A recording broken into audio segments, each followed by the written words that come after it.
Shalom saudara, selamat pagi bagi kita semua. Kembali lagi pagi ini saya mau menyampaikan renungan pagi bagi kita semua mengenai hidup di dalam roh yang terambil di dalam kitab Galatia 5 ayat 16 sampai dengan ayat yang ke-23.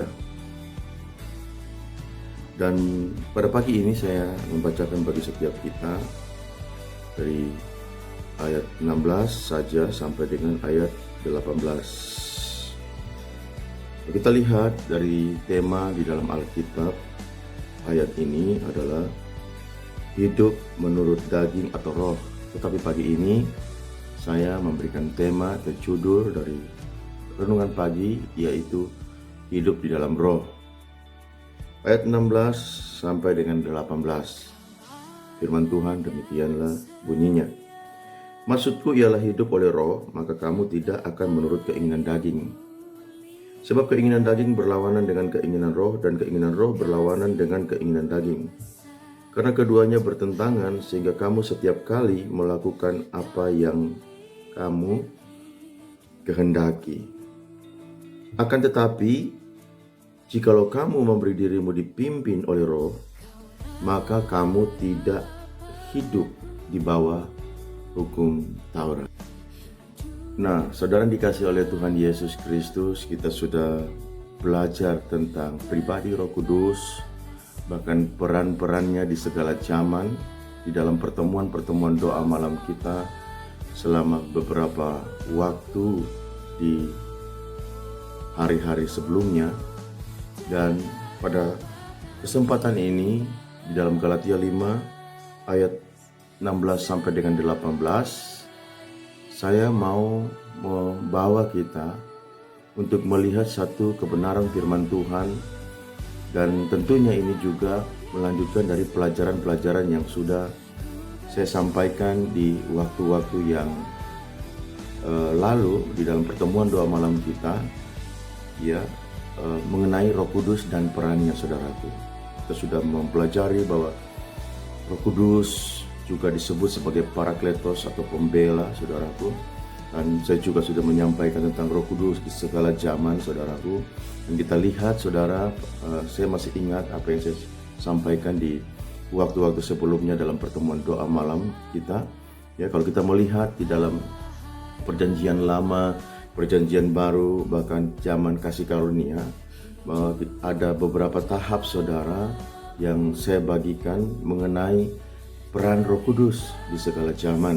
Ya, kalau kita melihat di dalam perjanjian lama, saudaraku, kita mungkin hanya melihat secara kiasan tentang Roh Kudus ini, saudara, tetapi dia eksis di dalam segala pekerjaan, pekerjaan Allah di dalam segala hal yang di mana Tuhan sedang menyatakan kehendaknya kepada setiap umatnya, saudaraku. Dan juga, saudaraku, dalam perjanjian baru, semakin jelas bahwa kita mengenal Roh Kudus, bukan hanya secara kiasan, tetapi kita mulai mengenal Roh Kudus. Para murid mulai mengenal Roh Kudus, sebab di perjanjian baru, saudaraku, banyak sekali hal-hal yang diajarkan oleh Tuhan Yesus di zamannya pada saat dia ada di bumi untuk melayani orang-orang Israel. Dia juga mengajarkan tentang Roh Kudus, dia memperkenalkan Roh Kudus, bahkan dia mendemonstrasikan kuasa Roh Kudus di dalam perjalanan pelayanannya, saudaraku. Artinya ada kolaborasi antara Tuhan Yesus dan Roh Kudus di dalam kehidupan pelayanan Tuhan Yesus di sepanjang Tuhan Yesus ada di muka bumi, saudaraku. Dan yang selanjutnya, saudara, ditulis juga dalam Kisah Para Rasul 2 ayat 1 sampai dengan 4. Murid-murid bukan hanya sekedar mengenal, tetapi mereka mengalami apa yang Bapa janjikan, apa yang Yesus ajarkan tentang Roh Kudus. Tampaklah, dikatakan di sana, tampaklah seperti tiupan angin yang besar, dan juga tampak seperti lidah-lidah api menyambar para murid hinggap di atas setiap mereka, saudaraku. Nah, artinya apa yang dinyatakan di dalam Kisah Para Rasul 2 ayat 1 sampai dengan 4 itu adalah momen di mana para murid mengalami Roh Kudus di dalam setiap kehidupan mereka. Jadi ada progres, ada kemajuan saudaraku di dalam karya Roh Kudus atas setiap orang percaya. Dalam perjanjian lama, kiasan kita banyak melihat bagaimana Roh Kudus berkarya, tetapi juga di perjanjian baru bukan semakin tidak jelas saudara, tetapi semakin jelas. Artinya apa? Murid-murid semakin mengenal karena Tuhan Yesus mengajarkan tentang Roh Kudus. Dan yang ketiga saudara, murid-murid mengalami. Tetapi saudara yang dikasih oleh Tuhan Yesus, dalam konteks Galatia 5 ayat 16 sampai dengan 18, pada pagi ini saudara, saya mau melanjutkan pelajaran tentang apa yang sudah saya sampaikan. Bagaimana setiap orang percaya bukan hanya sekedar mengalami Roh Kudus di dalam kehidupannya, mengalami baptisan Roh Kudus, mengalami hidup dipenuhi oleh Roh Kudus, tetapi setiap orang percaya harus juga hidup di dalam Roh. Setiap orang percaya juga harus hidup di dalam Roh. Demikianlah setiap karya Roh Kudus di dalam setiap kita harus mengalami progres, saudaraku. Dan ditaruh di dalam Galatia 5 ayat 16 sampai dengan 18 ada dua kehidupan. Yang pertama hidup di dalam Roh, dan yang kedua di situ adalah hidup di dalam daging. Oleh sebab itu saudaraku, ini merupakan pilihan bagi setiap kita orang percaya. Kita mau hidup di dalam Roh atau kita hidup di dalam daging. Saya mau ingatkan bagi kita, kalau kita hidup di dalam Roh, kita juga hidup. Tapi kalau kita hidup di dalam daging, kita juga hidup. Kita hidup di dalam Roh, kita juga pasti mengalami proses di dalam kehidupan kita. Kita hidup di dalam daging juga pasti menghadapi proses dalam kehidupan kita. Kita hidup di dalam Roh, kita menghadapi juga masalah dalam kehidupan kita. Kita hidup di dalam daging, demikian juga kita menghadapi masalah di dalam setiap kehidupan kita. Tetapi yang saya mau ingatkan di sini bagi kita sekalian adalah ketika kita hidup di dalam Roh dan hidup di dalam daging, itu ada perbedaan hasil bagi setiap kita orang percaya ketika kita hidup di dalam Roh dan hidup di dalam daging. Nah, hasil daripada orang yang hidup dalam Roh, Alkitab mencatat di sini saudara, saya kalau bacakan di ayat-ayat selanjutnya saudaraku. Hasilnya adalah orang percaya akan mengalami buah Roh. Akan ada buah Roh di dalam setiap kehidupan kita sebagai orang percaya yang hidup di dalam Roh. Misalnya di sana dikatakan kasih, sukacita, damai sejahtera, kesabaran, kemurahan, kebaikan, kesetiaan, kelemah lembutan, penguasaan diri. Tidak ada hukum yang menentang hal itu. Barang siapa menjadi milik Kristus, ia telah menyalibkan daging dengan segala hawa nafsu dan keinginannya. Ini adalah perbedaan yang kita akan alami di dalam kehidupan iman kita ketika kita hidup di dalam daging, di dalam Roh, saudaraku. Oleh sebab itu, saudara, pada kesempatan ini saya mau menyampaikan bagi kita supaya kita semua hidup di dalam Roh. Artinya, mari saudara kita menyelaraskan kehendak kita selaras dengan kehendak Roh Kudus. Kita tahu bahwa Roh Kudus memiliki kehendak di dalam pribadinya. Dan setiap kita juga memiliki kehendak atau free will, kehendak bebas di dalam setiap kehidupan kita, yang dimana di dalam free will kita Tuhan tidak bisa intervensi, karena itu merupakan sesuatu yang Tuhan taruh di dalam kehidupan setiap manusia. Bukan hanya orang percaya, tetapi setiap orang yang tidak percaya juga, mereka memiliki free will. Setiap manusia, mereka memiliki free will, kehendak bebas, saudaraku.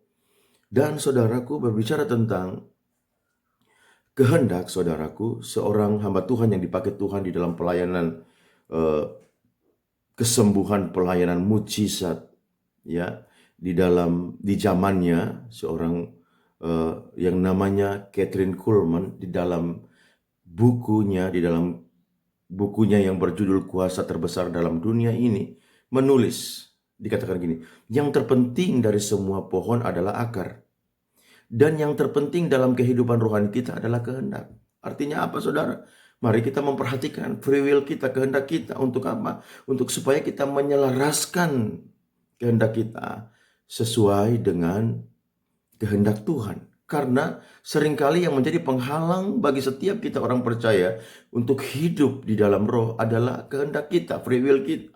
Yang dimana di sana Tuhan tidak bisa intervensi. Karena Tuhan taruh itu dalam kehidupan kita supaya kita, setiap orang percaya, setiap manusia boleh memilih setiap pilihan-pilihan yang ada.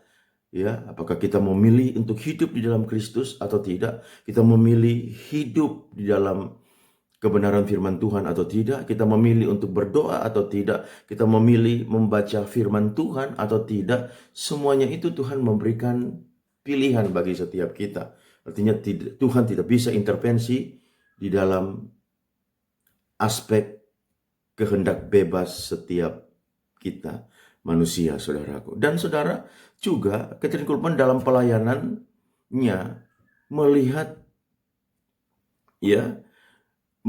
ada banyak pengalaman-pengalaman setiap orang percaya, di mana dia tulis di situ di dalam bukunya yang berjudul Kuasa Terbesar dalam Dunia Ini, yaitu dia katakan seperti ini: ada beribu-ribu orang yang mengakui bahwa mereka telah mengalami dipenuhi Roh Kudus, namun mereka tidak mengetahui apapun mengenai pengalaman memberikan Roh Kudus kendali terhadap kehendak mereka. Nah, penting bagi setiap kita, saudara, bukan hanya kita mengalami Roh Kudus, tetapi kita hidup di dalam Roh, di mana, saudaraku, Roh Kuduslah yang mengendalikan. Kita memberikan ruang bagi Roh Kudus untuk mengendalikan setiap kehendak kita. Dan yang seringkali, saudaraku, kehendak ini adalah merupakan faktor penghalang di dalam kita untuk hidup di dalam roh. Nah, di dalam kitab Lukas, Yesus juga sebagai manusia 100% pernah bergumul juga tentang mengenai kehendaknya sebagai manusia. Ketika dia mau menebus, ketika dia akan menebus dosa-dosa kita di atas kayu salib, dia harus melewati jalan Via Dolorosa. Ya, di sana dikatakan dalam Lukas 22 ayat 42 sampai dengan 44. Saya bacakan bagi setiap kita. Yesus di dalam doanya berkata demikian: "Ya Bapakku, jikalau engkau mau, ambillah cawan ini daripadaku. Tetapi bukanlah kehendakku, melainkan kehendak-Mu yang terjadi." Artinya dalam kemanusiaan Tuhan Yesus, ya, dia mau supaya kehendak Bapalah yang mengendalikan kehendaknya di dalam segala kehidupannya, bahkan di puncak pelayanannya, di mana dia harus memberikan hidupnya, memberikan nyawanya sebagai ganti tebusan bagi setiap kita, orang-orang berdosa, agar setiap kita memperoleh hidup yang kekal di dalam Kristus. Nah, saya percaya ketika kita menyelaraskan kehendak kita sesuai dengan kehendak Roh Kudus, saudaraku, kita akan melihat, saudaraku, ya, perubahan-perubahan, bahkan iman kita, bahkan kehidupan rohani kita naik ke level yang lebih lagi. Kita akan menjadi orang-orang percaya yang berbuah, dan buah kita pasti menyenangkan hati Tuhan. Demikianlah renungan pagi bagi setiap kita. Semoga bisa memberkati, semoga bisa menjadi pondasi bagi setiap kita untuk membangun kehidupan kita di dalam Kristus. Mari saudaraku, saya ingatkan kembali lagi bagi kita, malam hari ini jam 8.30 ada pertemuan doa malam. Semua para pengerja, para pelayan Tuhan, jemaat Tuhan, mari kita bersama-sama untuk masuk di dalam pertemuan doa ini, di mana kita akan berdoa, memuji, menyembah Tuhan, dan tentunya kita akan mendengarkan kesaksian, bahkan pengajaran kebenaran firman Tuhan di dalam kehidupan kita. Tuhan Yesus memberkati. Biarlah semuanya kita di dalam perlindungan, di dalam berkat Tuhan, di sepanjang kehidupan ini. Tuhan Yesus memberkati kita semua. Salam.